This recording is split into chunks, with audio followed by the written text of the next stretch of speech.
अस्सलाम वालेकुम मेरे प्यारे दोस्तों। आप सबको रमज़ान मुबारक। इस मुबारक महीने में एक छोटी सी कहानी।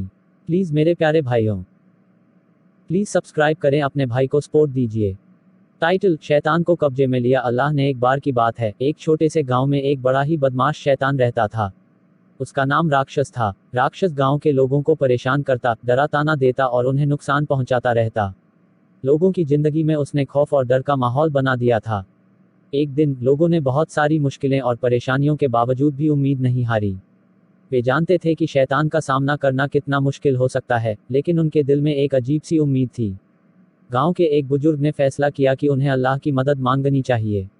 उन्होंने गांव वालों को समझाया कि अल्लाह सबका मालिक है और वह जो चाहे वह कर सकते हैं।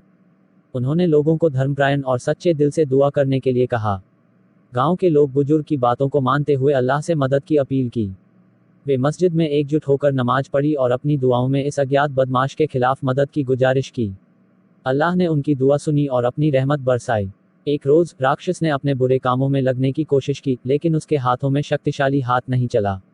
उसका हाथ जैसे ही किसी बुरे काम के लिए उठता, वह बिल्कुल बेहोश हो जाता। उसे लगा कि उसके खिलाफ कोई अद्भुत ताकत है जो उसे रोक रही है। राक्षस ने इस अज्ञात ताकत के खिलाफ लड़ने का प्रयास किया, लेकिन वह हर बार हार गया। वह समझ गया कि उसके खिलाफ अल्लाह की विशेष कृपा हो गई है। राक्षस ने गलती की और उसने अपने बुरे कामों के लिए माफी मांगी। उसने वादा किया कि वह कभी भी बुराई नहीं करेगा और गांव के लोगों के साथ शांति से रहेगा। उस दिन से राक्षस ने अपना जीवन सुधारा। उसने गांव के लोगों की मदद की, उनकी सेवा की और खुशियों में हिस्सा लिया। उसका दिल पूरी तरह से बदल गया।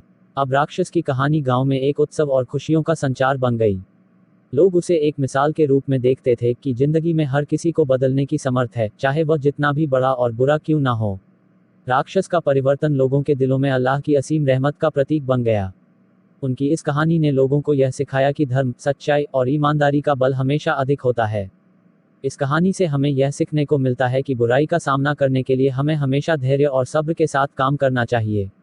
अल्लाह हमें हमेशा सही रास्ते पर चलने की ताकत दे, ताकि हम भले के काम में लगे रहें और उसकी राह में चलते रहें। यह कहानी हमें एक महत्वपूर्ण संदेश देती है कि हमें हमेशा अपनी गलतियों को मानना और सुधारने की क्षमता रखनी चाहिए।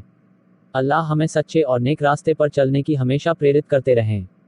तो बताओ मेरे प्यारे प्यारे भाइयों बहनों, कैसी लगी आपको मेरी छोटी सी कहानी। प्लीज़ मुझे सब्सक्राइब कर दीजिए, लाइक कर दीजिए और आपका प्यार इसी तरह देते रहिए। अल्लाह हाफिज़ मेरे प्यारे दोस्तों।